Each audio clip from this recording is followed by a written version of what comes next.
Welcome to the Fear-Free Childbirth Podcast with author and birth coach Alexia Leachman. Listen to mums share their positive birth stories, birthing experts sharing their wisdom, and Alexia as she shares her tips, tools and techniques to help you prepare for a fear-free birth. If you have birthing fears you want to clear, Alexia has created a free 3-part video series showing you exactly how you can clear your childbirth fears. Head over to www.fearfreechildbirth.com and sign up today. And now it's time for the show. Hello and welcome back to the Fear-Free Childbirth Podcast. This is me, your host, Alexia Leachman. Thank you so much for joining me. Now, on today's show, I want to help you to make the decision between a hospital birth or a home birth. So if you're at that point in your pregnancy where you need to make a decision between these two, then this is an episode for you. Now, during today's episode, I'm going to be joined by author Sonia Killick. Sonia has written a book called Birth. Now F is a naughty word, which I'm not going to say, but she has written a book that is basically there to help you to navigate between the various birth choices that are available to you. And she has completely wrestled with statistics, research, evidence and all that stuff and really mapped it out in her book to help you decide between epidurals, natural birth, home birth, hospital birth and everything in between. And so I thought she would be the perfect person to talk with on the podcast to help you to figure out what's going to be best for you between a home birth and a hospital birth. Now, we have got a jam-packed episode because actually when Sonia and I started recording, we both just completely went crazy and talking about all sorts of birth stuff. And she is completely passionate about birth, as I am. So I'm afraid that during this episode, we do occasionally get a little bit ranty, but I hope that you don't mind because actually it's all to help you to hopefully better understand the various aspects of the decision that is choosing between a hospital and a home birth, because it's not an easy one to choose between.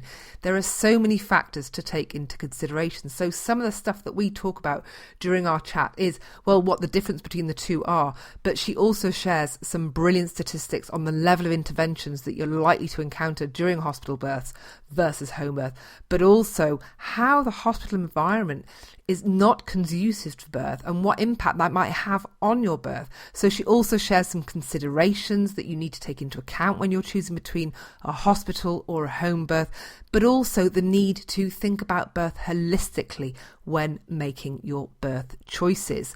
There's also a little bit in there about insights into how care providers within the hospital environment might be approaching birth and how that's something you need to look out for while you're within the hospital environment and interacting and communicating and basically dealing with some of your care providers in that environment.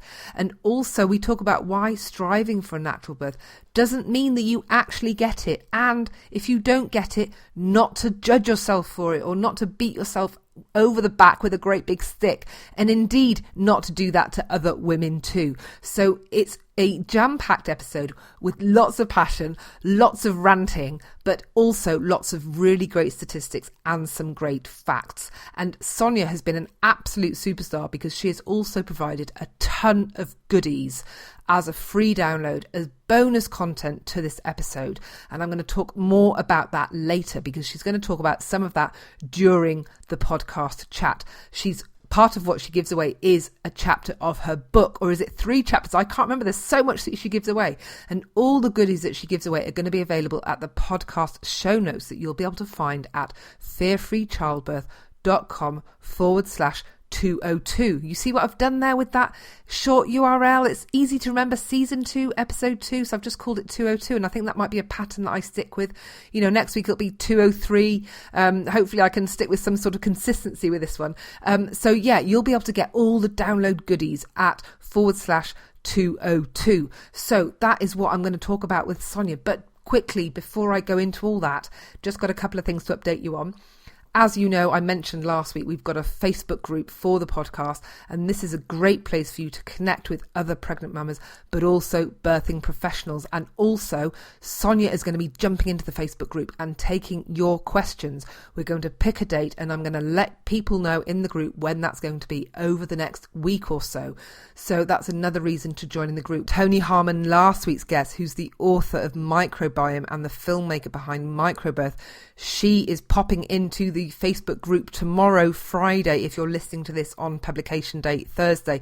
Otherwise, you've missed it already, sorry. So yeah, join the Facebook group and you can join in the conversation with the guests on the podcast, as well as asking me questions and birthing professionals that have also joined the gang. So do come and join the Facebook group.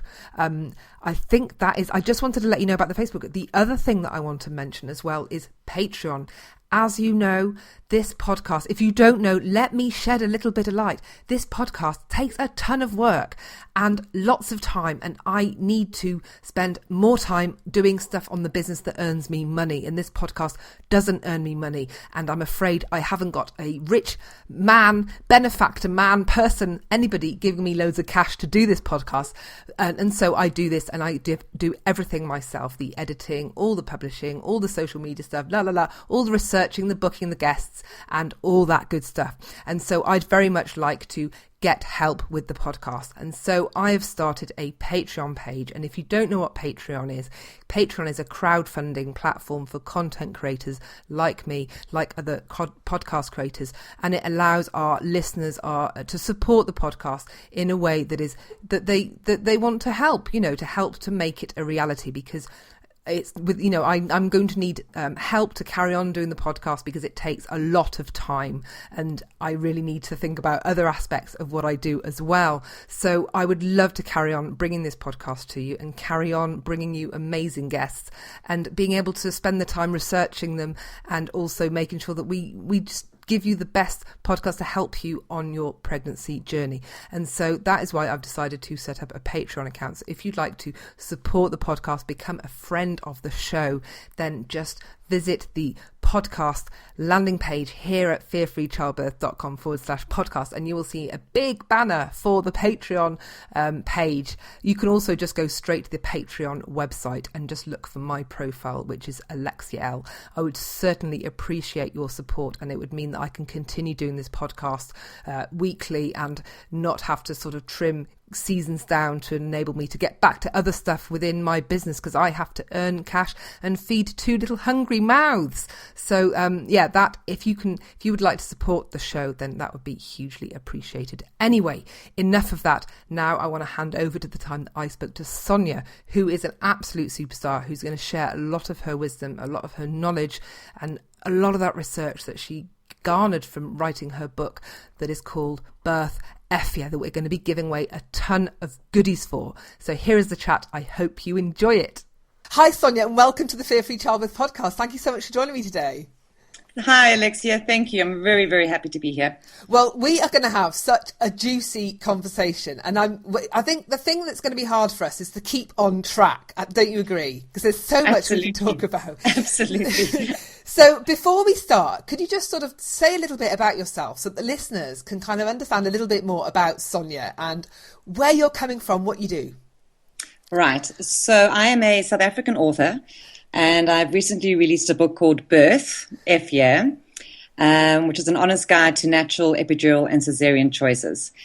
The reason I wrote this book is because through my own journey of pregnancy and birth, I became very aware of the maternity industry and the abuses, quite honestly, of what is going on. As I said, I'm South African. Our cesarean rates in our country are close to 90%. So that is not because of necessity and not because of medical need. It is because of profit and expediency. So as I said, as I journeyed through my own pregnancy and met with various doctors and midwives, I became extremely passionate about the subject and realized that not only in South Africa, but globally, there has got to be a change in childbirth, in the practices, in hospitals, but more importantly, in the understanding of women and our own take on childbirth and how we've kind of stepped so far away from our natural instincts, and we're kind of operating from fear, and that needs to change. So, yeah, my goal is to really educate women about the truth about medicated births, to give them information that doctors aren't, because they are withholding it. It's in the interest to withhold that information, because, of course, it keeps them compliant and saying yes instead of questioning. And yeah, as I said, I'm very excited about this book. It is provocative. It is quite controversial. I am saying things that do need to be said, but I think people perhaps don't want to hear. A lot of questions that I get, in fact, the first question I always get is, why did I subtitle it F yeah? And the reason I did that is because I really want to change the impression of childbirth in women's minds. You know, we shouldn't be going, oh my goodness, I'm so terrified and I don't know what to expect. And, you know, it's this huge, scary, unknown experience that we approach, you know, as we approach our due date. And it shouldn't be that. It should be, yes, you know, this is amazing. Yeah. Bring it on. Absolutely. This is a culmination of my life so far. And it's intuitively the essence of a woman. And I can do this, and I'm going to do it amazingly well. And I'm not afraid. And whatever may come, I'm going to, you know, look at it head on and do it with joy in my heart as opposed to fear. No, I love it. So I summed up all of that in F yeah, because I don't think there's a better word, really. No, I love it. I love it. And I love the essence of what you're trying to do. And certainly I think we're on a very similar path. And it's all about education. It's all about, I think, you know, women do need to understand a lot more about birth and the pros and cons. So your book that literally sounds like it just takes each of those different birth options and just balances up, you know, the pros and the cons with the facts and the figures. Just sounds like such a Bible for women who were during pregnancy to prepare. So we're going to be given a free chapter away from the book. Three free chapters. 3 free chapters. So listen. So ladies, listening to this, listen to what Sonia's going to say, because you can get hold of some of her book. It sounds like an absolute Bible for you to read. So now today we are going to focus on the home birth piece, aren't we? Because you're a massive fan of natural childbirth. There's so many reasons why I think we should be striving, or women should strive for natural childbirth, without making it this huge, you know, it's not a bandwagon. It's not a philosophical choice. There's a lot of evidence to support it. So this is what we're going to talk about today, why natural childbirth should be the thing that you should be aiming for. And if you don't get it, okay, that's a different story, but at least aim for it. So that's what we're going to talk about today. Okay, so to kick things off then, Sonia, what are the main differences then between a home birth and a hospital birth? All right. To understand birth, we have to take it out of the medical kind of understanding and framework. In a medical or hospital setting, it's very much on outcome. So at the end of the birth, you know, baby is breathing, mother is fine, great, it was a success. What they don't take into account is the other aspects of childbirth that have kind of been left behind in, you know, a medicated world. And that is the woman or the mom's emotional and spiritual and mental well-being. Without those 3 factors being okay, it is incredibly difficult to have a home or natural birth in whichever environment, really. Now, those emotional, mental, spiritual factors in a woman are very finely placed for her birth hormones. So, of course, the biggest birth hormone being oxytocin.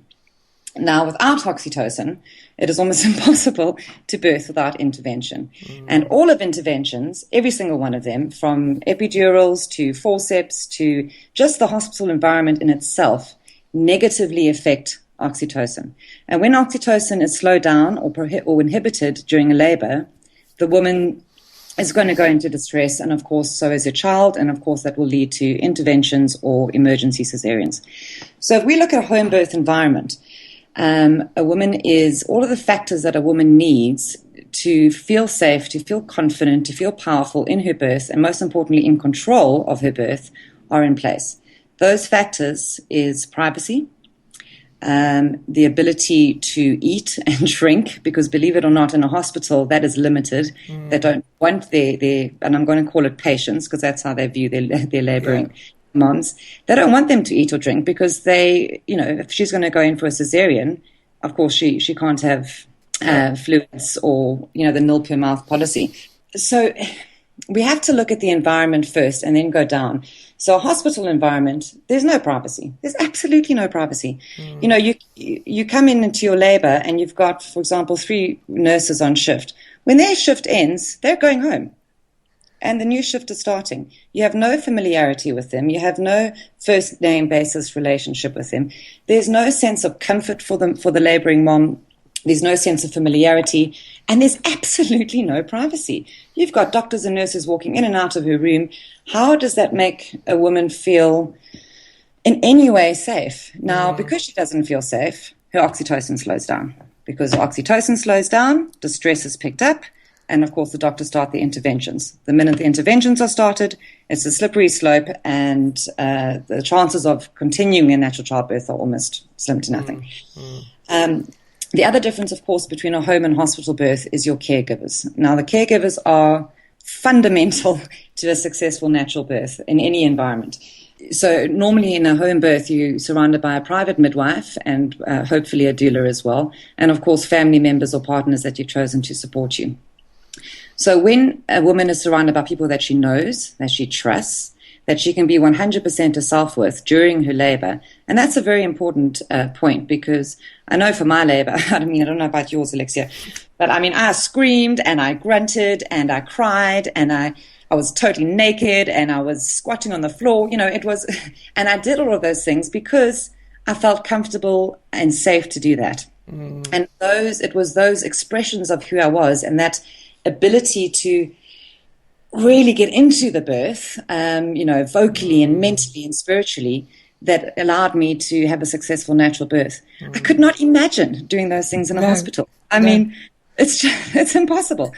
So, of course, all of those factors affect oxytocin, and oxytocin, factually speaking, on a scientific point of view, governs your labor and your birth. So without those factors, they're not going to be there. I'll give you a little story. I was living about an hour outside of town when I was pregnant. So I desperately wanted a home birth, but because it was my first child and we were an hour out of town, my midwife obviously categorically refused. So I ended up birthing in a hospital, but a wonderful hospital that actually has private birthing rooms. So you basically book a room to yourself. So the only people in my room was myself, my husband, my doula, and my midwife. So not one doctor walked in, not one nurse walked in. I had a double bed, I had my water pool. It was a completely space, which was wonderful. Lovely. But when I think I started labor at about 11 o'clock that night, following instructions. I got in the bath and I decided that I was already 10 centimeters dilated. I wasn't going anywhere, and everyone needed to come and drive out to where I was. So my midwife told my husband, "So sorry for you. Get her in the car. You're coming into town." Oh, no, so they wouldn't let you stay at home? No, they wouldn't. And I understand. And that is the thing, midwives, just to step in aside quickly, there is this kind of belief that it's very risky to have a home birth. But, any good midwife, of course, manages that risk. She looks at the things like, how far are you from a hospital? Is it your first birth, your second birth, etc.? So all of these factors are taken into consideration when planning a home birth, but we'll get into that. So when I arrived at the hospital and I was actually examined, I was only 2 centimeters dilated, which of course freaked me out. So I thought, what? There's more, And half an hour into my labor at the hospital, I completely lost faith in myself. And I said to my doula, I cannot do this. I want a cesarean. And she spoke to me and she kind of brought me back down and brought me out of my fear. And then it was kind of a 15-minute whoopsie in my part. And after that, I was fine. My head got in the game and I, of course, had a birth. If I had not had my doula and my midwife around me and I said those words, I would have been wheeled immediately into theatre and I would have been given a cesarean. So that's why I say that your caregivers are critical. Yeah. And when you are having a planned home birth, you are in charge of who is going to be there and who are going to be your caregivers and who are going to support you and help you manage your birth. Whereas in a hospital, obviously depending on the country you live in, you either appointed a gynecologist or an obstetrician, or of course you continue with the one that you've used for years. But they might not even be there for the birth. They could be called away, they could be on leave. A stand-in can be, it's such a completely different environment. And this is what we need to really educate women about, is that, there's this idea that we need to get birth over with as quickly as possible rather than celebrate it. And in my opinion, a home birth is about celebration. You're being conscious about the birth. You're being conscious about the fact that you're about to become a mother, either for the first, second, or third time. You're bringing a new life into the world. It's a very sacred environment and a very conscious one. Whereas in a hospital, Unfortunately, it's the complete opposite. It's, how quickly can we get this baby out of this woman, and how quickly can we move on to the next one? And can we do it in office hours while everyone's here? Oh, absolutely. I don't actually have those statistics with me at the moment, but, they've actually done studies about that. And hospital births are happen, even if it's a natural, and I'm saying that in inverted commas, between Monday to Friday, 8 to 5. Whereas home births most often happen in the evening on weekends. Now, isn't that interesting? When a labor starts naturally without intervention and without, hospital timetables, nature's wise. Women normally go into labor kind of in the late afternoon, evening, so that it is, kind of mimicking that cave environment where we stem from. So nature ensures that we have that privacy, we have that quiet space where we can birth in safety and in love, really. And that's like you just mentioned the word love. When you think about, the energy that births your baby is the energy that created your baby. So you think about what environment you would choose to create the baby, to have this wild, abandoned sex session that's going to be full of intensity, that's going to be primal, that's going to have everything there that, is your ideal moment with your partner. Would you book yourself into a hospital for a romantic weekend? No, you wouldn't, because it's awful. The beds are horrible, the bedding's horrible, the food's horrible, the lighting's terrible, the service is terrible. Like, why would you do that? Why would you go to hospital to birth your baby? Because you wouldn't go there to create your baby. So for me, that's like a very simple way to say, hang on a minute, this is definitely not the right environment for me to birth my baby.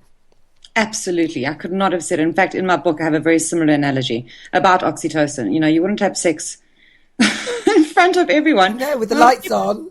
Yeah, exactly. Why would you birth in front of a whole bunch of strangers, But of course, it boils down to, and this is what we keep coming back to, it's about the mindset and the culture that women have been led to believe right now. And it's a couple of factors about that. But as you say, number one, it's the sacredness and love versus let's get this over with as quickly as possible. It's can woman birth without, sorry to say it sounds sexist, but without a man's intervention? And which of course we can. And do hospitals have better outcomes than home births? And they actually don't. Okay. And those are the factual statistics. And there have been studies after studies after studies to support that. In 2014, this is obviously in the United States, in 2014, they did a study of how many of home births, hospital births. Out of the women who birthed at home, 10.9% of them had to be transferred to a hospital. So that means 89.1% of home births were successful. That is a very, very high statistics. And then we look at the statistics from a hospital birth. Very conservative figure is that 30.2% of babies are born via cesarean. Now that, as I said, is incredibly conservative because, of course, in South Africa, it's close to 90%. Okay, to continue, in a hospital, 41% of mothers are induced, 41%. Gosh. 76% have epidurals, 94% have electronic fetal heart monitoring, and we can get into the effects of that. 85% are connected to an IV line, which means they are bedbound. They are stuck with injections in their arms and things strapped to their bodies. 25% have an episiotomy. 57% of moms who had a previous cesarean were not allowed a VBAC, which of course is vaginal birth after cesarean. And here's my favorite one. Only 15% of women were allowed to eat during their labor. Oh, I mean, all of those stats just make my blood boil. Is this a prison? I mean, allowed to eat? Yeah. How has birth changed so drastically that we have, the humanity of birth has been stripped away in a hospital? And it's not to say, and I want to really stress this, it's not to say that hospitals are inherently bad, and it's not to say that the staff and the doctors and the nurses are bad, but their presence in birth is bad because birth is not illness. So we are asking people who are 100% dedicated and focused and trained to deal with illness to look after, to handle a natural, process. Bodily function. Yeah. In fact, this morning I was driving and I was thinking about our upcoming talk, and I was thinking to myself, please forgive the analogy, but I was thinking, what other natural bodily functions do we have? And of course, it's going to the toilet, having sex, eating, etc. Now, would you book yourself into a hospital to go to the toilet? And if you did, what would that look like? Can you imagine the repercussions of what would happen to your mind and your body if a hospital had to manage, going to the toilet?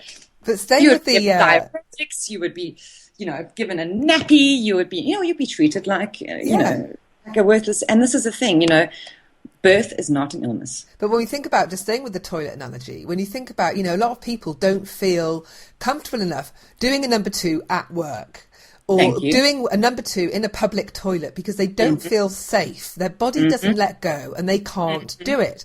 I went to, I remember I went to a very well-known music festival here in the UK called Glastonbury, which is a 5-day music festival where the toilets back in the day used to be notoriously awful. Basically big farmers' troughs in fields that you just, you couldn't bear the thought of going to the toilet. So I think for 5 days, I just couldn't bear having a number 2 at the festival.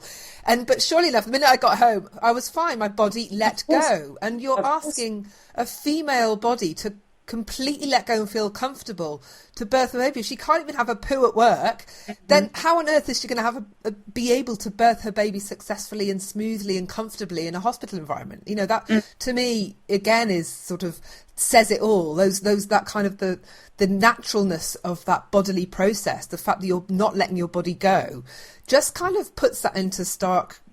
It just highlights the ridiculousness of being in a hospital to birth your baby, I think, when you're healthy, So, Alexia, the language we are using, letting go, love, all of these things, these are all emotive words that we are using. And I think that's where the disconnect happens between a natural birth and a hospital birth. Because doctors do not recognize those elements of birth.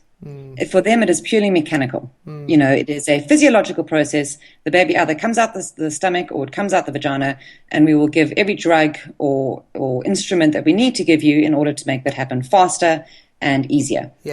And that is their viewpoint. And as I said previously, it's not that they're bad people, but that is what they've been trained to do. We are saying to them, don't use your training.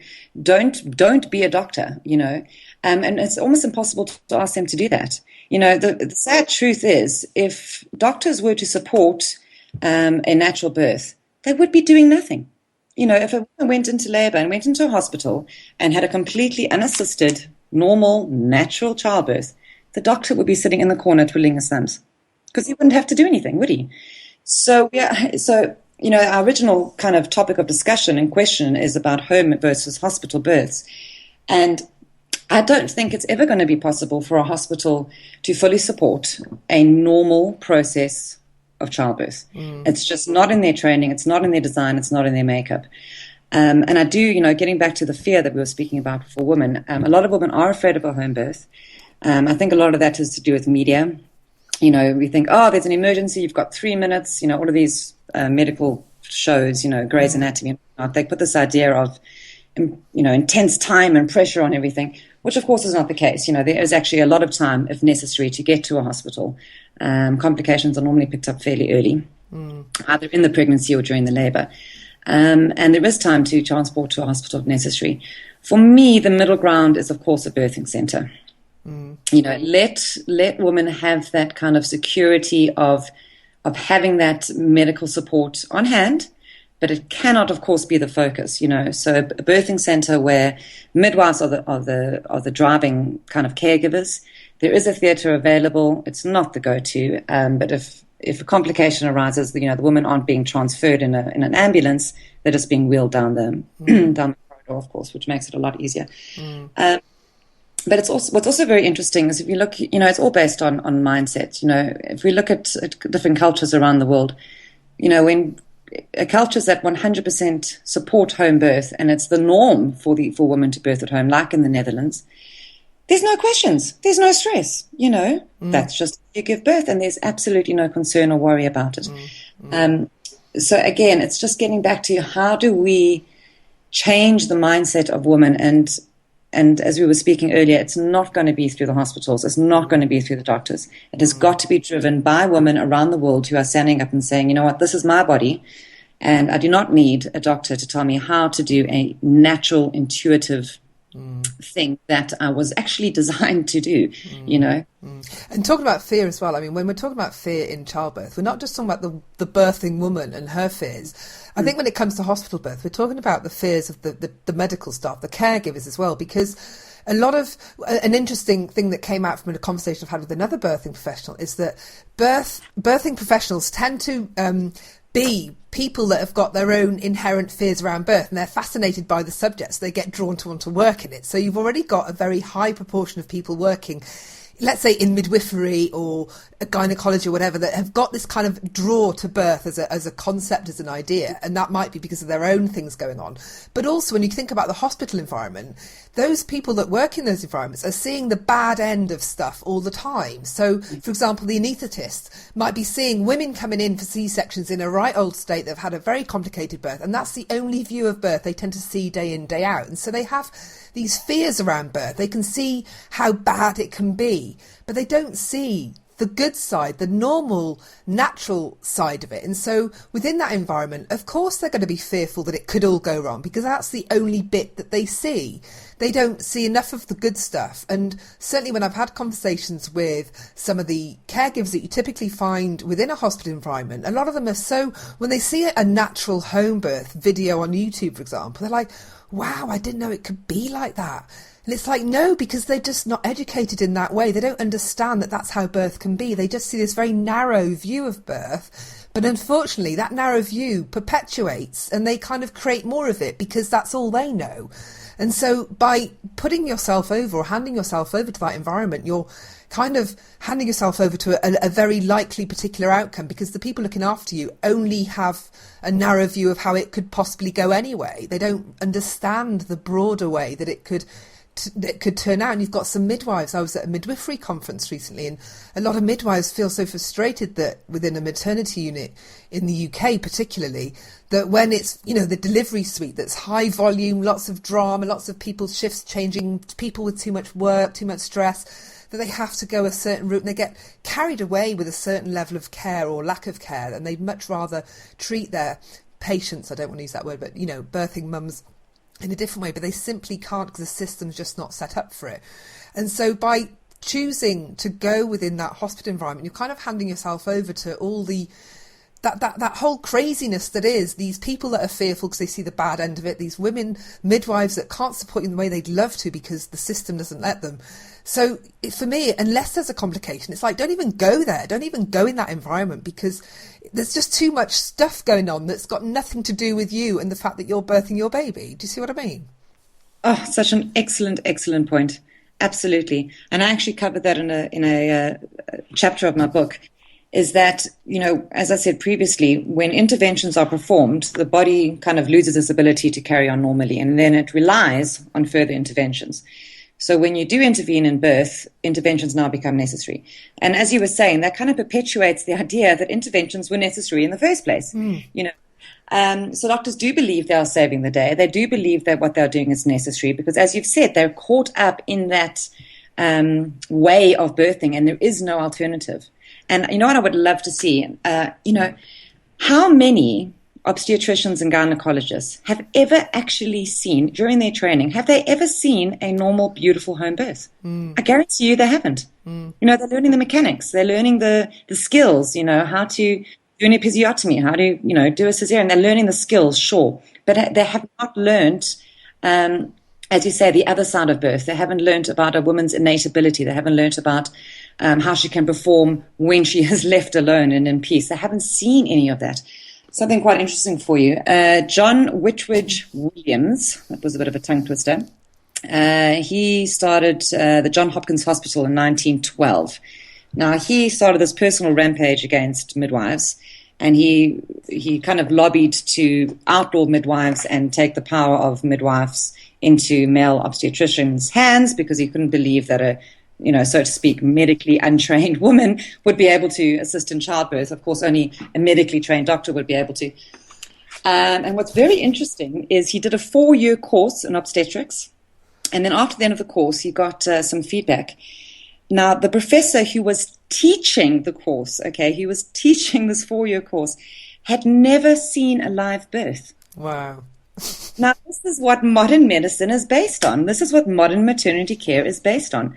And it's just moved so far. And you know what? We have to be grateful. There are certain times and complications and emergencies when we need those interventions. And for that, we have to be grateful. But now that we know how to do it, I mean, I don't think we can improve in any other way. A cesarean is a cesarean, an epidural is an epidural. I can't see us improving any more on those interventions. They now need to step back. They cannot be center stage anymore. They cannot be the number one go-to. They have to step back. And oh yeah. No, I can feel a rant. I can feel a rant building in me now, and I don't know how it's going to go. But you know, the one thing that kind of really makes me mad is there's so much evidence to support natural birth and to back off and to not use epidurals, to not use intervention, the impact of using intervention. There's another study that's just come out. I was just reading this morning how the impact of birth interventions increases the likelihood of postpartum depression and affects breastfeeding negatively. You know, why would you as a woman do something that is going to make you go anywhere near anything that might be postpartum depression? Why would a doctor encourage you to do something that's going to increase your likelihood of experiencing mental illness? I mean, it just seems so maddening that there's so many of these practices that are done. There's no evidence to support them. And it really does, you know, women are just being bullied, which might sound like a really strong word, but sometimes that's how I feel. That they're being bullied into this through fear, because they just need to fit in with their processes in the hospital environment, and it's not based on evidence. And we know that fear causes a painful, long... There's another piece of research that came out recently that said fearful women are more likely to have longer labours. And then we also know that there's a direct correlation between fear and pain in labour. So basically, when you put fear in the equation, you're making labour last longer. It's going to be more difficult, more traumatic, more likely to have interventions. Then you have interventions that mean you're more likely to experience mental difficulties after birth. The baby's not going to latch on as well. You're not going to be able to breastfeed as much. I mean, all this stuff, it just, you know, if they look at it in the cold light of day to day, they'd be like, hey, get this thing out of hospital. What the hell are you doing, guys? You know, and yet it's still carrying on. It seems staggering that, you know, we're often encouraged to, you know, listen to what the scientists have got to say. Well, you know, listen to the evidence. And yet here is a classic example where all of that is not being considered one iota. I think I better back down now. Shall I back down? Well, you just reminded me of something I wanted to say earlier when you were speaking earlier. You were saying earlier about, you know, doctors only seeing a certain type of birth, and that's kind of what they're primed to expect, and it's what they're primed to respond to. Another thing we need to also look at is the concept of malpractice. You know, doctors are also terrified, and there's been a lot of kind of quotes that I've read during my own research of doctors saying, you know, we're doing the best we can. We cannot risk allowing a woman to labor naturally without our kind of assistance and intervention, and then it results in an injury or death for mother or child. We cannot risk that. So doctors do not trust in a woman's ability to birth naturally without assistance, but they do trust their own skills. Of course they do. You know, they studied for 7 years. They've been doing it for X amount of years. They trust their own skills. So to them, it is justified. You know, what you were saying now about why would a woman choose to take the risks of a prolonged labor, postnatal depression, not being able to breastfeed properly. Why, you know, to them, that is a small price to pay for a good outcome. And to them, a good outcome, of course, is a safe mother and child. So I think a lot of hospitals and policies and doctors individually, I think they weigh up those risks and they think, well, you know, it's not my problem. My job is to get that baby safely out of the womb in whichever way I can, and to make sure, you know, he or she is breathing. And that's it. My job is done. Yeah. That's how they're being measured, isn't it? That doctor's being measured on having a baby that's born that's alive. As long as the baby's alive and the mother's alive, there's a big tick in their box. They're not being measured on what the mental state of the mum is later, whether the breastfeeding happens successfully, whether that child has been traumatised because of the difficult birth they had, or the mother. None of that is being measured for that doctor. So they really don't give two hoots. But actually, we need to take a more holistic approach to childbirth and make sure that all of those pieces are being looked at. Because if they're not, you know, the thing that really kind of, I think, that motivates me, and the reason that I'm doing this podcast is because, for me, if you can help a woman have that amazing birth experience, that positive birth experience that she thinks of fondly every time her child has a birthday, because if that experience doesn't go well, she's reminded of it every year until she dies. And that's a pretty hardcore thing to have to relive on an annual basis, and every time you see your child. who would want to you don't want to do that. I've been through difficult moments in life that that kind of come into you're reminded of quite starkly at times like Christmas and birthdays and things like that. And that emotional pain is I really wanted to avoid that for myself when it came to birth and stuff. So I really prepared for birth to try and avoid any of that on a for myself. But that's why we need to help women around that moment, because by helping a woman have a great birth or a positive experience, you're not only helping her, you're helping the child, you're helping the family unit, you're helping breastfeeding, which means, there's so much evidence about the benefits of breastfeeding for the health of the child on so many levels. I mean, we could talk about the evidence all day, but helping a mother in the birth, it just seems to have such a ripple effect through the rest of society, without wanting to sound like it's too big a concept to be talking about. But you can help so much in the world today by focusing on that one moment in that woman's life.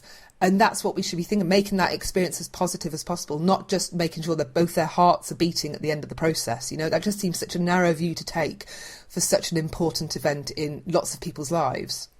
Absolutely. And I think, when you're bringing up postnatal depression, and I think not only postnatal depression, but the entire subject, women do not speak about it. It's taboo to admit that you've had postnatal depression.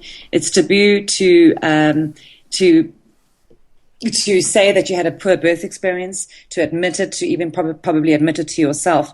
So again, this whole mechanized maternity industry that's happened has followed through to after the birth as well. And women are not, as I said, I have a lot of cesarean moms, and I know it's a very touchy subject. Women who've had an elective cesarean or a necessary cesarean, they feel very touchy about it. They say, well, I still bonded with my child, I still breastfed, it was still a beautiful experience. And it's very difficult to kind of explain to them, how would you possibly explain normal birth? It is the most profound, magnificent, totally indescribable experience I have ever had in my entire life. And it did not only change me, or let me say that again, it profoundly changed me as a human being. That experience has followed through into my mothering style, into how I see myself as a human being, as a woman. It does have lasting effects. And the way you birth does affect who you are, as you've just said, for the rest of your life. So in terms of, getting women past their fear of childbirth, we also have to get them past their fear of speaking about how their birth, a poor birth experience affected them. We need to start standing out about these kind of things. And I think there's a small amount of shame involved in medicated births, where women feel either, I tried to have a normal birth, I wasn't able to, and I ended up having a cesarean, or I asked for an epidural. There's a lot of shame around that, which there shouldn't be, of course. We need to start these conversations, and it needs to be open. And in that way, we can kind of pull birth back out of the mechanics and into the sacred. And I think that needs to be our goal. And as you mentioned the word holistic earlier, and that's what it is. Childbirth is holistic. And as you said, it doesn't only affect the mom, it affects children. And you said, we can take it all to the big world. And it does affect society as a whole. It affects cultures as a whole. And I'm even going to take that further and say, I believe it affects equality. Women need to be revered for who we are. And we bring life to the world. We mother that life. We sacrifice an enormous amount, during that mothering process. And that needs to be something that's revered.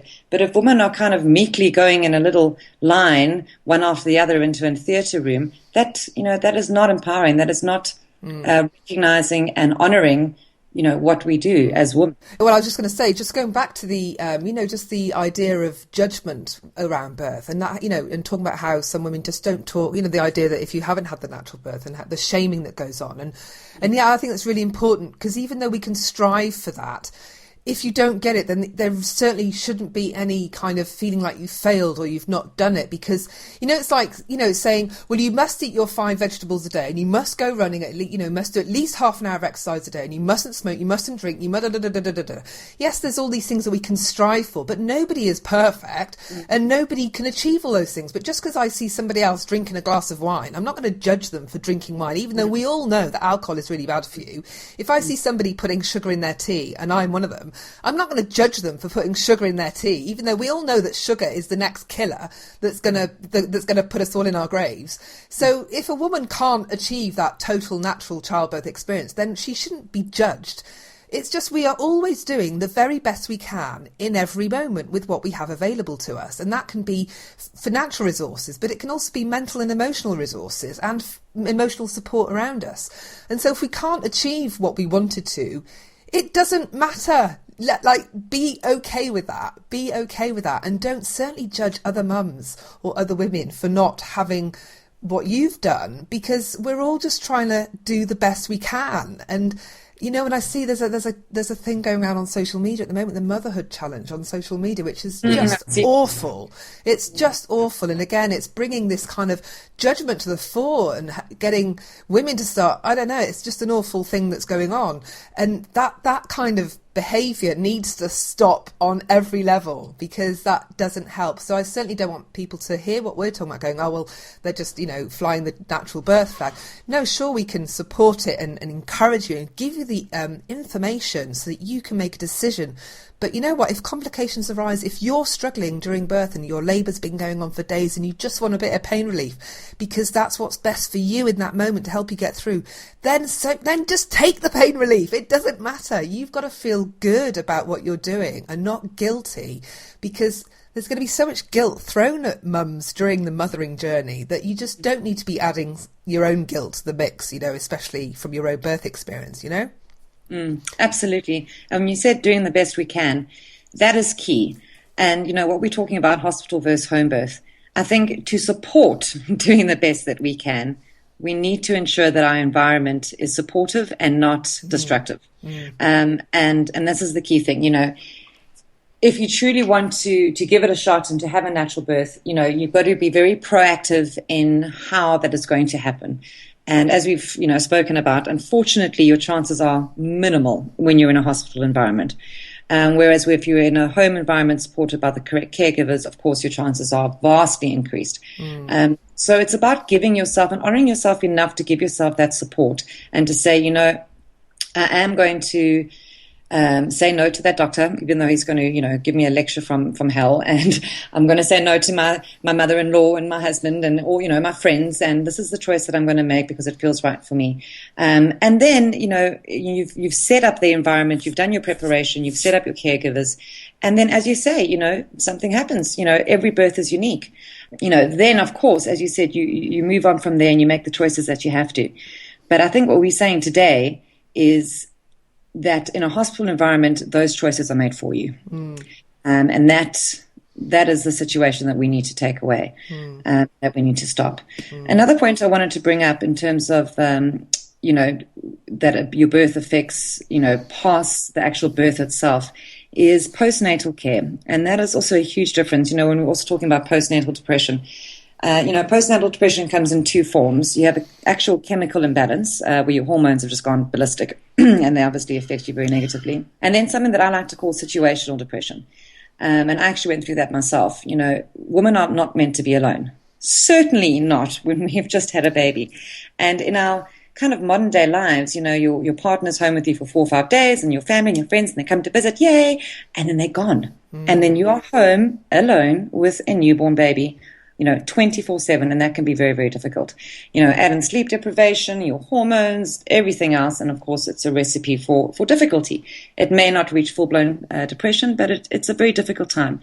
I know a lot of moms say the first year is, you just got to get through the first year of being a mother, and isn't it longer than that until they leave home? But in a home environment, I know in our country, you kind of see your gynecologist the next morning after your birth in hospital, and then you'll see them 6 weeks after that when you have to get in the car and you have to drive to the offices and sit in the waiting room for 2 hours. And that's kind of the sum total of postnatal care. Whereas with a midwife and in a home birth environment, that care, and I really want to stress that word care, continues after the birth. My midwife came to my house 7 days after the birth every single day, assisted me, assisted my baba, continued helping me with breastfeeding, etc., etc. And that is true care and that is true support. And that is continuing that holistic view of the woman, the child, and the whole process of childbirth. And as we were saying, just to continue what we were saying earlier about kind of, in a hospital environment, the doctors, once the baby's born and breathing, that's it, his job is done.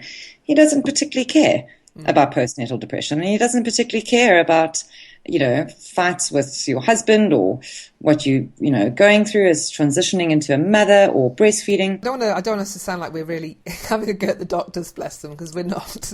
It's the system, really. It's the system rather than the people within that system that is just doesn't support. And that's, I think, what we're both trying to bring about change in is just to bring about a system that does support mums, and that's going to happen from mum being educated and claiming those rights rather than waiting for them to be given to her, because they're not going to be given to them. Everybody's doing things based on their own agenda, and it's the caregivers are not there for your agenda. They're there for their agenda and what they're being measured on. That means that they're going to get paid at the end of every month. That's what they care about more than anything. I know that when I was in my second pregnancy and I was overdue, and I was just told, well, at 39 weeks, you're going to have to come in for an induction. And I was like, well, that ain't happening, but I'll come and see you, hear what you got to say.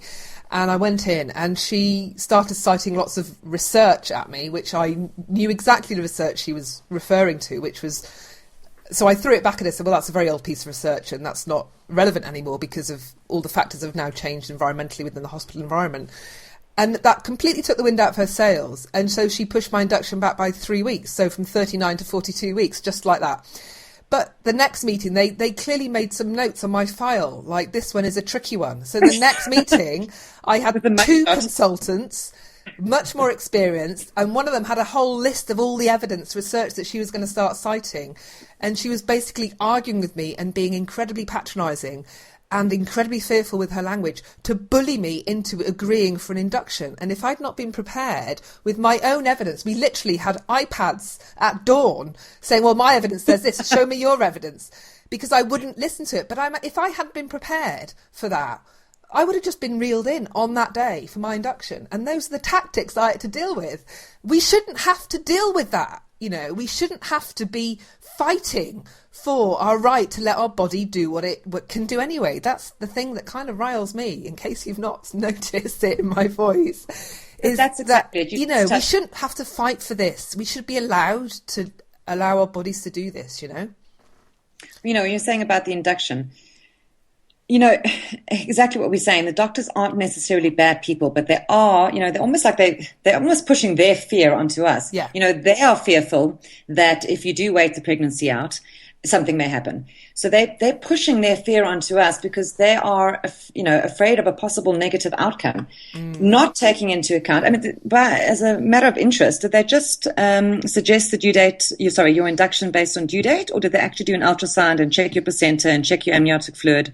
No, this induction meeting was put in when I was 20 weeks. It was like, oh, well, no, you're an older mum, therefore you're high risk, and therefore we're going to try and induce you at 39 weeks. And I was like, whoa, hang on a minute. Older mum, I'm going to be 6 weeks after my 40th birthday on my due date. So I'm now, this 40th year, is this line that you've made up anyway that makes me high risk. You're not looking at any lifestyle factors. You're not looking at whether I'm overweight, whether I eat badly, whether I've had fat ankles during my thing, whether I had complications.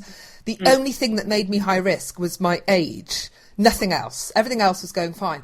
So I knew, I smelt a rat from the beginning, as it were. And I was like, well, that's no reason to induce. I'm sorry. So I prepared like crazy for that meeting, which is why I did a lot of research and I wanted to understand the risks of being an older mum. Were there risks? And so I was very well prepared, fortunately. But if I hadn't, I went into that meeting, and my podcast listeners will know this already because I've shared this briefly on another podcast. But I'd just come from having all my midwifery checks. So my blood pressure was okay, my urine was okay, everything was fine, bump was okay, heartbeat was okay. We did a little bit of fetal, with a Doppler, just to listen to heart rate. Everything was fine. So I went from there. They handed me over to the consultant, and she looked through the notes. She went, oh yeah, everything's fine. Now, in the next breath, this is what she said. Well, now, obviously, the last thing we want is for you to deliver a stillborn baby, because that would be traumatic for everyone. And I was like, you what? How Wow. dare you use that language? My baby can hear you. Like, you wouldn't say that. So I was like, how dare you use that kind of language to me? And if I hadn't been better prepared for that meeting, they were prepared to take me right into having an induction there and then in the next room. But I stood my ground, and she was literally using fear-based language to kind of bully me into that, because of course a mum is going to go, oh, stillborn, oh my God, no, no, can't risk that. Yes, whatever you say, doctor. And that's what's wrong here, is the fact that they're just taking advantage of women that aren't educated to cover their backs. And my midwife later told me, she said, they're doing that because they're getting sued a lot by women where births don't go great, and then they sue the healthcare providers. So they're acting as risk managers on a financial level in that moment because they don't want to get sued. And that's what you're dealing with. You're dealing with risk managers, not caregivers in some of those meetings. And you need to, as a mother, as a pregnant mother, you need to be aware of the other factors at play when you're dealing with your care providers, because they're not always sitting there with your best interests at heart. And I think that's what we need to get across, really. That's why you need to get savvy, you need to educate yourself, you need to know your rights, you need to know when you can decline an induction, know when you can decline monitoring. You don't need any of those things because they're not always entirely necessary. Of course, big caveat, unless there's a complication and unless baby's in distress, unless you're ill, unless you've got stuff going on that's medical anyway. But if you haven't, you don't need a lot of it. Well, this is the thing, they did not prescribe an induction to you based on your individual situation. No. They did it because of a textbook. And this is how they're approaching every single birth. They don't look at a woman's, health, as you said, her health, her lifestyle choices. They don't look at the individual holistic woman. And what's also interesting with inductions is the due date. They are wrong. And here's a statistic, 96% of the time they are wrong with due dates. Yeah. But don't get me going on due dates. Induction based on that level of inaccurate data. Yeah, no, it's fine. I've got a whole episode on due dates. So if anybody listening wants to find out more about how you can find out more realistic due date, I'll put a link in the podcast show notes for today's episode, because basically the due date calculation method is based on an idea in the Bible. It's not based on science.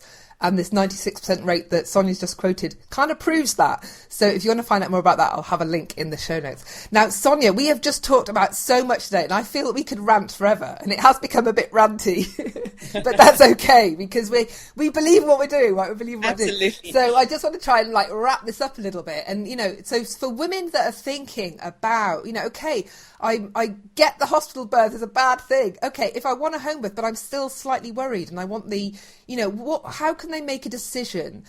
What can help them to make the decision about, okay, I'm going to go for home birth. What things do I need to put in place? Or how can I protect myself or help myself have the most positive experience? In case things don't go great, that I'm not putting myself at risk. What things can a pregnant mama do to help to ease that journey, or to do a home birth that's more likely to be successful for her? Right. Number one, a good midwife and a good doula. Those are your bulwarks. Those are your Amazonian women. They are going to impart all of their wisdom. It's going to be unbiased wisdom. They are going to give you medical advice and assessments based on you individually as in your own individual pregnancy and as yourself as a woman. Number one, absolutely key. And then the next step, of course, is to just begin educating yourself. It is vital that you become confident in your own knowledge of the processes of pregnancy and birth, that you become confident in your own ability to do it. It's also a very conscious kind of journey that you need to commit yourself to. My midwife, she had us journaling. We had to speak to our mothers about our own births, so it's a very conscious involvement during your pregnancy. I wrote down, I've still got my birth journal. I wrote down, what am I afraid of? What am I afraid of in terms of motherhood? What am I afraid of in terms of, pregnancy and labor? All of these things, because those need to be released so that they don't come up during your pregnancy. Because as we've said time and time again, fear inhibits a quick and fast labor. So find yourself a really, really good midwife, a really good doula. I do suggest you get references. We've kind of put quite a big dig at your traditional doctor today, but not all midwives are created equal. There are, of course, better and worse midwives. So if you can, get references so that you're confident in your choice of caregiver. and then begin educating yourself. So Tina Cassidy, she's an author. She's written fantastic books. There are amazing books out there. Of course, please read my book as well. There are great resources out there. Try and stay away from the mainstream kind of ones written by obstetricians, because they just kind of put all their fear-mongering in print, which we don't want. And then, as I said, it's a journey. It's a beautiful journey of self-discovery. The difference between a home birth and a hospital birth, you kind of forget about until your date. In 9 months' time, you kind of arrive at your prearranged date. Whereas a home birth is a very self-driven journey. So it does require you to take charge of it. It requires you to take charge of yourself mentally, emotionally, spiritually. You have to look at areas in your life that you perhaps need to work on, or that are bringing you fear or distress or any of those kind of things. And then, of course, educate yourself on the actual facts of birth. What does a normal labor look like? What inhibits labor? What promotes labor? How do we handle the baby afterwards? What does the baby go through? All of these things need to be looked at. And then, of course, in South Africa, I'm sure the same process happens overseas as well. We have a backup hospital. So you're not kind of being a complete hippie and going, oh, everything's going to turn out fine. You are being responsible. So there are kind of practical steps that you need to take. And a lot of times midwives do work with gynecologists. Some of them kind of partner with them exclusively. Otherwise, they may suggest a gynecologist that you work with. And that is because if you do end up having a cesarean, the gynae is on call. So a midwife and a gynae, and I think this is quite an important thing to stress for moms to be, a midwife and a gynecologist do work together.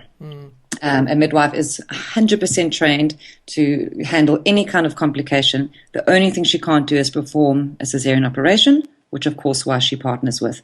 So you do have your medical backup. It's there. If it's necessary, it's there. But of course your focus should be on how can you approach this birth from a empowered and loving and educated way. And I think when you touched on earlier in that conversation about how complications don't just pop out of the blue, they kind of take time to develop. And, again, they'll be noticed during your pregnancy and also during labour. One of the things that I took into consideration when I was deciding for my home birth was, I'm not far from a hospital, thank goodness. And I was told that if you are in hospital birthing your baby and a complication does arrive, it takes them at least 15 to 20 minutes to get the theatre ready.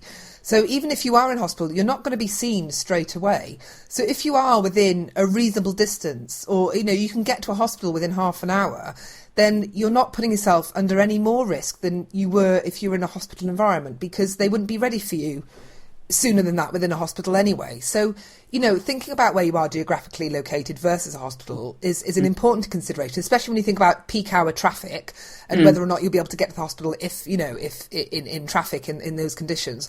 But, complications don't suddenly appear. They take time during birth. So you've always got time to move and get to a hospital if you need to. And I think that's something that a lot of women don't fully appreciate about complications in birth.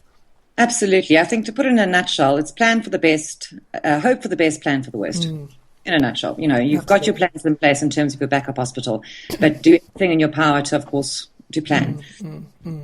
Now, you have provided a ton of goodies for my listeners today, which I am so grateful for, Sonia. So let's just give a little bit of a overview as to all the goodies. We've come up with a beautiful, not action-packed, but absolutely packed download with loads of stuff for people to get. So first of all, we mentioned this at the beginning of the podcast, 3 chapters from your book, which I think just sounds like women have just got to be reading your book anyway if they want to feel like they're educated. But also you've come up with some other stuff. Should we just run through the other stuff that you've provided? Absolutely. Well, the first is my birth intervention summary, which I'm incredibly proud of, I have to say. It took me about a month to get right. But it's kind of an infographic. So it's kind of like a quick reference guide where you can see, okay, an epidural does this to the mom, does this to the child. So it's just a kind of an A4 summary that you can obviously keep on your computer or print out. So that's I'm giving away. I've also got your breast milk versus formula nutritional guide. It is the most, I did not do it myself. It was actually a wonderful woman in Canada. She did it as her thesis. It is the most comprehensive list of nutritional information you will find in breast milk. I mean, it's staggering how many nutrients and vitamins and hormones and cortisols and everything you can find in there. So that's definitely something to keep in your repertoire next time someone wants to convince you to stop breastfeeding and start giving formula. I've also got a birth bag checklist. It is designed specifically for a home birth. So you can print that out. It covers everything from bendy straws to buckets. I don't want to freak any moms out and tell you what the buckets are for. But even if you are birthing in a hospital, it's kind of categorized into your specific needs. Perfect. And of course, then the 3 chapters. It's brilliant. So if you want to get hold of the downloads, then you just need to go to fearfreechildbirth.com/202. And then you can get hold of that download straight away with all those goodies that Sonia is giving today. Well, Sonia, thank you so much for ranting with me, for sharing your expertise and talking about your book and basically, just helping women, I hope, understand the home birth versus hospital birth a lot better. Now, if anybody wants to find out more about you, Sonia, where can they find you online? They can visit my website, soniakillick.com. Killick with the double L. And follow me in the usual way, social media, Facebook, Twitter, all the rest. Brilliant. And as you can tell, of course, just like you, I'm extremely passionate. So I like to get back to everyone who sends me messages and kind of spread the word. Brilliant. Well, I'm going to have all those links on the podcast show notes for today's episode. So if you just want to find out more about Sonia and, of course, her book. And as if that's not all, Sonia is also going to be running a promotion on her book on Amazon for 1 week only. So the week that this podcast is going out. So if you're listening to this, if you're a regular subscriber of the show, then you are going to be able to take advantage of this. She's going to be running a promotion for just this week on Amazon where you can get the book for 99 cents. So is there anything else that you want to share, Sonia, before you go? I just wanted to say it was wonderful, wonderful, wonderful to chat with you. And I just love this movement that's going on all over the world. And I really have a huge amount of respect for moms all over the world. And I would say just sign off. Brilliant. And thank you, Alexia. It's been wonderful. Thank you for coming on. Bye. Well, I hope you enjoyed listening to Sonia chatting on the podcast. And yes, I do admit we did have a few rants, and I hope that you don't mind us getting a little bit ranty like that occasionally. Now, I just want to recap what Sonia is giving away, because she is giving a ton of really fabulous stuff. So let me just run that through you again. She's giving away a guide that compares the nutritional information for breast milk versus formula, so that you can really make a decision on that from an informed perspective. She's also giving away a birth bag checklist, and she's also got this fantastic diagram that's a summary of the birth interventions and their impact on the mother and the baby. So she's giving away all those things. All you need to do is go to fearfreechildbirth.com/202, which is the short link for today's podcast episode. And there you'll find all the show notes and a bright yellow banner that says Sonia's Birth Preparation Resources. Download it today. So you can't miss it. You really can't miss it. And right below that, there is also a link so that you can get hold of 3 free chapters from her book, Birth F yeah. So loads of stuff that Sonia's giving away. And also, as if that isn't enough, Sonia is going to be coming into the Fear Free Childbirth Facebook group to answer questions next Tuesday. So what you need to do is just join the community, join the Fear Free Childbirth community. If you haven't joined already, then just come to the website. The minute you sign up, you will get an invite to join the Facebook group, and then you'll be in there. You can ask Sonia a ton of questions.